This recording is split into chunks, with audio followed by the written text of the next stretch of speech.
One of the absolute legends that has already signed up to my Patreon has asked me to make a Tiki-Taka diamond for Aston Villa, and that's exactly what I have done today. I've tested it with lots of other teams, but we've had an absolute stormer making a Tiki-Taka diamond, so stick around to see the results and this fantastic tactic. What's going on there, guys? Kempy here, and welcome back to the channel. Welcome back to another tactic created by myself. I'm a little bit nervous today. In 24 hours, hopefully we'd have stopped Manchester City winning the treble, because if they win this game, they're beating Inter Milan as well. And obviously you can tell I'm a United fan, so I'm a little bit shaky today, but I'm hoping it's going to be a massive win. This should come out as we've got the boys lifting the trophy in Wembley. That would be beautiful, 5:30. So I hope you guys have had a wonderful start to your weekend on this wonderful Saturday.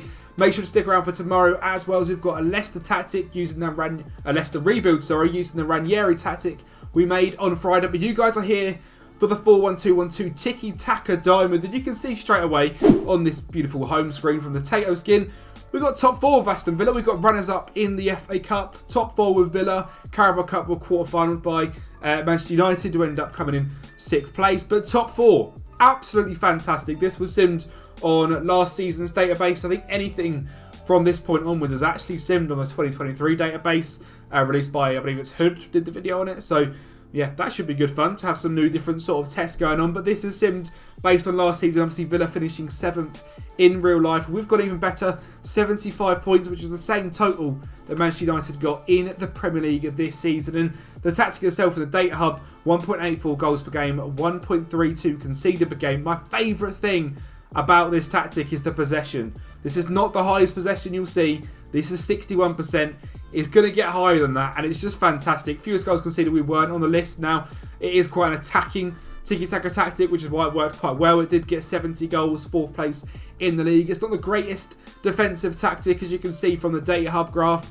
It's, you know, on the average of conceded per game pretty much, but you're going to have some great fun, and I'm going to make sure to show you some highlights from this, because there is some unbelievable goals we did score. I'm going to get quite quickly into the tactic in this one as well, just to show you goals wise. 30 were scored from Ollie Watkins playing up front. An interesting amount scored from Leon Bailey. He was playing from the striker position when he did play, so 16 goals from him. Bertrand Traore, who is not the greatest finisher in the world, still got 12 goals, and that's why I was a little bit worried making a diamond with Villa, but it worked quite well. Philippe Coutinho, 13 goals, 3 assists, 11 goals, 12 assists from Douglas Luiz. Only 3 goals, 2 assists from Buendia, but only 5 starts. 2 goals, 9 assists from Jar McGinn. Don't know why I said it in that accent. Please ignore that. Lucas Digne with only 3 assists from the left-back role. And Boubacar Kamara playing in DM as well with 5 assists. 7 assists from Matty Cash in right-back.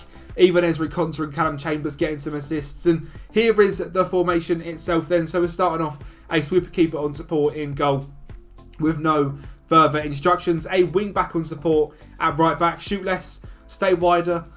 And it's the exact same on the left back. It is shoot less and stay wider. I actually opted for 2 central defenders in this one. I wanted to get the ball quite quickly into the midfield without sort of making it that way.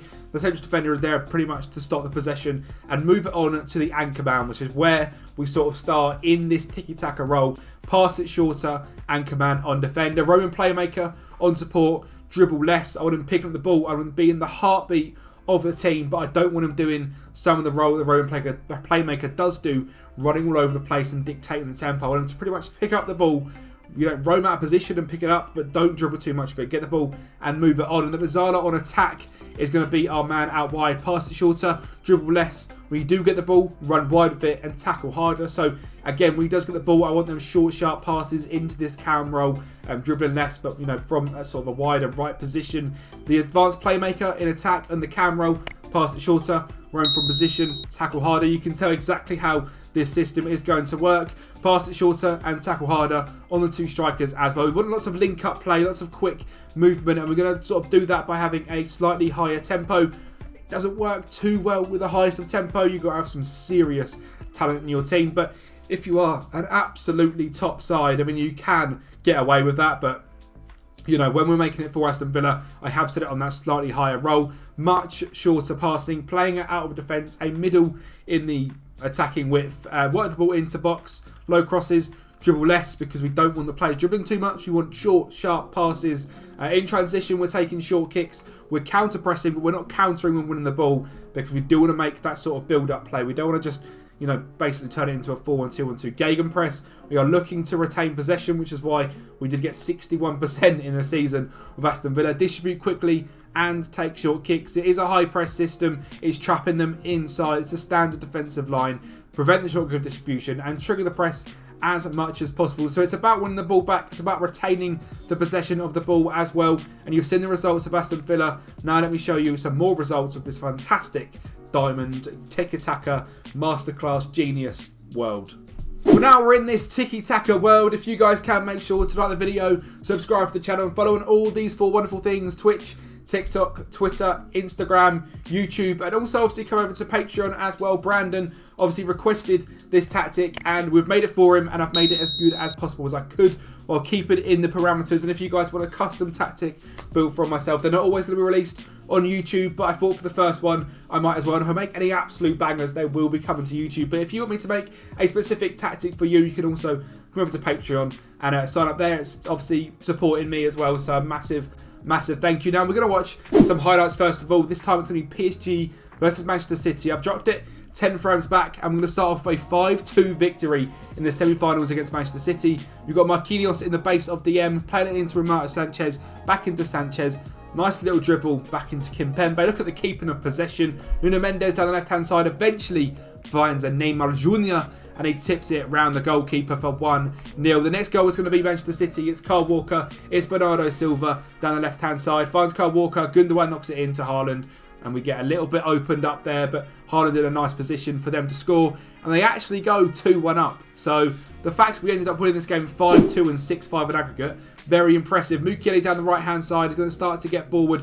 Plays it in behind to Fabian. As you can see, that Mazzala roll finds the ball to Carlos Soler. An absolute picture in that one. Into the top bins. Neymar on the ball again. Gets it across to Fabian. Heads it out. Nuno Mendes deep in possession. Finds Renato Sanchez. He beats his man. And another absolute perler to think we ended up winning this game. It's Messi on the break. Nice little counter-attack. He's going to stop. Come back. Is he? Or he's going to go alone? Oh, Lionel Messi. One of the nicest goals I've seen on FM this year. That is beautiful.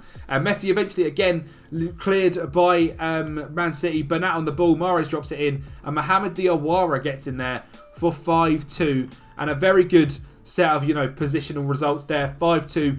XG-wise, they were just ahead. We took our chances and scored the more goals. A 6-5 victory in aggregate, like I said. And they beat us 3-1 in the first leg. 5-2 at the Parc des Princes. Very, very impressive. You can see a run of results here, which are quite nice. I mean, there's only green on the screen. The friendlies weren't great, but green on the screen is what you want to see. And in the competitions themselves, we won the Trophy of Champs. We didn't win the Coupe de France. We lost to Monaco. We won the Champions League. We won 36 games out of 38 in Ligue 1. Just drawing 2 games. 90 points. That's, 110 points. 90 goal difference. And the stat I was talking about possession-wise was with PSG.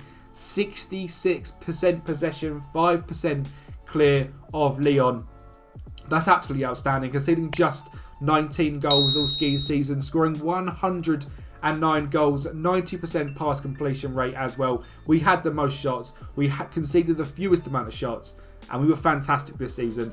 A 2.87 goals per game, 0.5 conceded per game. And I also tested with Spezia, which is a little bit of a weirder team to test with. You know, no real expectations of doing too much. Predicted to come in 16th, and it's done okay. It's got us into 12th position, 44 points, conceding quite a few goals. Like I said, it does concede quite a few goals. It isn't the greatest defensive tactic in the world, but it scored 1.24 goals per game. I mean, we actually created a lot more chances that were better than that as well.